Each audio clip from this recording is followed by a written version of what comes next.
साथियों हक मौजूद जी लतीफ़ साथी तव्हां अॼु पाण ॻाल्हायूं था दरिया ते सिंधु दरिया ते मिसाल कीअं दुनिया में टोटल 76 दरिया आहिनि। मुंहिंजो अंदाज़ो आहे त उन मां 8 खां 10 दरिया मरी विया आहिनि। असांजी ॿोली में मोल दरिया उन दरिया खे चइबो आहे जंहिं दरिया जो पाणी छोड़ ताईं आख़िरी समुंड ताईं न पहुचे।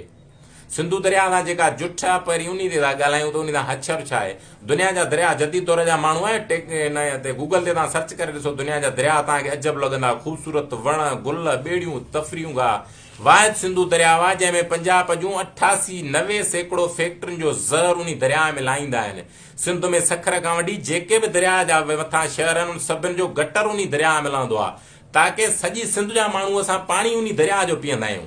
मिसाल तौर कीअं सिंधु आहे तो खितो आहे जंहिंखे हेठो तव कोन्हे जेको पाणी खे झले। दरिया असांजी सिंध जो खितो छो जो वारी थींदी आहे जितां पाणी निकिरंदो आहे वारी में तव न हूंदो आहे। बलोचिस्तान में तव्हांखे पाणी जेको निकिरंदो उहो टुटंदो न पर वाहे त असां वटि वारियासो इलाइक़ो आहे इन करे न मां हेठि पाणी लही थो वञे।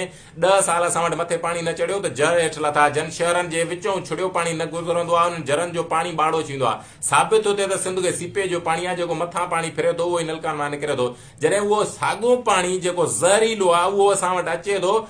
पाणी जे माहिरनि जी तहक़ीक़ आहे त 80% सिंध जे पाणीअ में सेंखियो आहे। सेंखियो माना ज़हर फैक्ट्रियुनि जो ज़हर गटरनि जो पाणी असांजे हुक्मराननि खे शर्म बि नथो अचे। मिसाल कीअं उहो साॻियो पाणी असां पीअंदा आहियूं उन पाणी जा माहिर था चवनि त 400 वोल्टेज गरम पाणी हिनखे बाहि में काढ़े उन खां पोइ बि असां दुनिया में वणनि खे ॾींदा आहियूं जेको बिना करण जे पाणी पीऊं था। तव्हां असां वटि अटैक हेपाटाइटिस शुगर अजब क़िस्म जी बीमारियुनि जनम वरितो आहे। सरमाएदारनि खे त बीमारियुनि जी दवा खपे पैसा कमाइणा आहिनि पर इन जो सबबु इहो न आहे त इंसाननि खे मारे तव्हां पैसा कमायो। सिंधु दरिया खे थोरो अॻिते वठी था हलो। मिसाल हिकिड़ी जुठी आहे त हुन में गटरनि जो पाणी थो लहे फैक्ट्रियुनि जे ज़हर जो पाणी। एॾो सवलो जवाबु आहे असां वटि न। फैक्ट्रियुनि खे ट्रीटमेंट प्लान हणायो ख़र्च जेके छनि था उहे फैक्ट्रियूं पाण भरनि। दरिया में जेको गटर जो पाणी आहे तव्हां कंहिं शहर जे ॿाहिरां वॾो खॾो हणाए ट्रीटमेंट प्लान हणी दवा फिटी कयो त उन मां ज़हर ख़तमु थिए साॻियो पाणी दरिया में लाहे कुझु न थींदो पर इन ते ख़र्चु थींदो न। हुक्मराननि असांजनि खे करिणो कोन्हे को। मिसाल कीअं कचो हूंदो सिंध जो ॾाढो ज़बरदस्त। हिकिड़े दौर में चोर पैदा छा पोइ असांजे साफ़ ई सगोरा सुबुह जो अख़बार में लिखंदा त फिलाणे धाड़े लाइ हेतिरा माण्हू मरिया पोइ हीअं कयईं पोइ हीअं कयईं पोइ हीअं कयईं। नेठि मतिलबु इहो आहे त फ़ौज घुराए उतां जे मक़ामी माण्हुनि खे छो जो कचे जी लीज़ न थींदी आहे आरज़ी ज़मीन हूंदी आहे उन माण्हुनि खे मोचड़ हणी उतां लॾायूं। उतां उन दौर जे हुक्मराननि उहा ज़मीन जीअं असां पाण झलियूं किरोड़नि जहिड़ा उते वण बीठल आहे उहे वण कटे विया। उन दौर जा माण्हू चवंदा त असां थोरो पंधु वेंदा हुआसीं त 16 किलो टीन माखी जो कचे मुंहं सां भरींदा हुआसीं जिते माखी लभे ई कोन थी। उते महिमान नवाज़ी माण्हुनि खे मखण खाराईंदा छो जो मालवंदू माण्हू आहे कचे जी ज़मीन ई उन्हनि खे लॾायो आहे। सभु ज़मीन पंहिंजे नाले ते करायूं जेके असांजा MNA MPA ॿिया टिया वॾा नाला उन्हनि साफ़ सां हिन में हिसे पतीअ में परे पासे खां थोरो टपऊं त डेल्टा आहे ज्यादा दरिया ठूठणी निकिरंदो आहे उनखे पोएं हिसे खे असां चवंदा आहियूं डेल्टा। उन में हिकिड़ो मच्छी जो असां वटि हिकिड़ो नसुल बचियो आहे जंहिंखे अंधी मुलण था चवनि दुनिया में किथे कोन्हे का। दुनिया में जेके आख़िरी जिन्सूं हूंदियूं आहिनि उन ते वॾी दुनिया जा मुल्क महिनत कंदा आहिनि पर असांजी सिंध आहे जिते हिननि खे फ़र्क़ु ई नथो पए। उहा अंधी मुलण इन करे मां मिसाल जे करे खाधो तव्हां हिन यूट्यूब ते सर्च करे ॾिसजो गूगल ते तव्हांखे मिलंदा। अंधी मुलण मच्छी पंहिंजे लेखे अंधी न हूंदी आहे उहा दरिया मां चढ़ंदी आहे या डोल्फिन आहे जॾहिं समुंड मां चढ़ंदी आहे दरिया ॾे जॾहिं दरिया जो पाणी लहंदो आहे समुंड में त हुनखे वारी अखियुनि में लॻंदी आहे मथे चढ़ण खां पोइ अंधी थी पवंदी आहे इन करे पोइ मोटी दरिया हली न सघंदी आहे। उहा मरे पई थी पोइ हिसे ते पाणी नथो लहे। हिकिड़े दौर में 1932 में तव्हां किताब पढ़ी ॾिसो हुननि में लिखियलु आहे त 8 लख टन लट दरिया खणी अचे समुंड में फिटी कंदो जो 1000 जरेब ज़मीन ठाहींदो। हाणे 58,000 जरेब ज़मीन सिंध जी समुंड रुॻी वियो आहे। हैदराबाद ताईं जेको ज़मीन में हेठों पाणी थो अचे उहो ज़हरीलो थी वियो आहे समुंड जो। उतां जा माण्हू हज़ारनि बीमारियुनि में मुब्तला आहिनि। असांजे हुक्मराननि खे कन ते बि जूअं कोन्हे असेंबलियुनि में वेही बहस कंदा आहिनि त तित्र कहिड़े मौसम में मारजनि कुमियूं कहिड़े केतिरनि क़िस्मनि जूं थींदियूं आहिनि।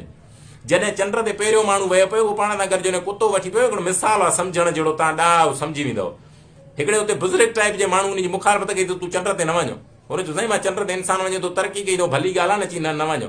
चई साईं फ़र्क़ु कहिड़ो पवंदो चई कुतो वठी वेंदी मिसाल तौर चंड ते जेका रहियल अवल मख़लूक हूंदी जेकॾहिं कुतो पहिरीं लही पियो त उतां जा माण्हू सोचींदा त धरतीअ ते सभु हेड़ा था रहनि। जॾहिं तव्हां चूंडिजी वञो था त तव्हां क़ौम नसुल वतन ऐं धरतीअ जी निमाइंदगी करण था वञो। तव्हां निमाइंद आहियो शख़्सन आहियो निमाइंदनि जहिड़ी पंहिंजो पाण में ख़सालत धारियो। हिकिड़ो आशिक़ पंहिंजे महबूब खां कावड़ी जी दरिया जे कप ते पथर खणी ज़प पाणीअ में हिकिड़ो ॿियो टियों पथरनि जो वसको पियो पियो त ॾेडर ॿाहिरि निकिरी चुसि तुआरी महबूबा त कावड़ी जी विया मावारी जो मथो फाड़े विधो थी काका। हिननि खे पंहिंजी मिल्कियत लिकाइण खां बहस करणा आहिनि, महिनतूं करणियूं आहिनि, असांजी सिंध जी तबाही थिए पई, हिननि खे कन ते जूअं बि न आहे। वज़ीर आला असांजे जो रोज़ अख़बार में बयानु हूंदो आहे, वफ़ाक़ पैसा नथो ॾे, तव्हांखे जेके पैसा था मिलनि उहे काॾे था कयो। हिन वीडियो खे एतिरो शेयर करियो जो हिन ॿोड़नि, अंधनि, गूंगनि, हिन ज़ालिम हुकुमराननि जे कननि ताईं ॻाल्हि पहुचे त दरिया सां छा शरा सिंधी माण्हू बीमारनि में मुब्तला आहिनि। ख़ुदा जे वास्ते पंहिंजे बंगलनि मां निकिरी माण्हुनि जी मालिकी करियो, माण्हुनि ताईं अचो, माण्हुनि जा दर्द ॿुधो, त बि तव्हांजो अहसान हूंदो। इन्हीअ करे था तव्हांखे जो तव्हां असांजे धरतीअ जी नुमाइंदा पार्टी आहियो, इक़्तिदार में वेठा आहियो, त पंहिंजो पाण में लछण धारियो, पंहिंजो पाण खे इंसान सम्झो ऐं पंहिंजी क़ौम, पंहिंजे वतन जे माण्हुनि खे पाण जहिड़ो सम्झो रुगो पाण जहिड़ो। गारियूं न ॾियो, राति जो शराब पी जेके आम सिंधी माण्हुनि खे गारियूं ॾींदा आहियो, इहे गारियूं न ॾियो। असीं सम्झंदा आहियूं त तव्हां छा था करियो। तव्हां साथियुनि जा लख एहसान आहिनि, लख कुर्ब। हिन वीडियो खे एतिरो शेयर कजो जो असेंबली जे हिन फ्लोरनि ताईं ॻाल्हि पहुचे। लख कुर्ब साथियो।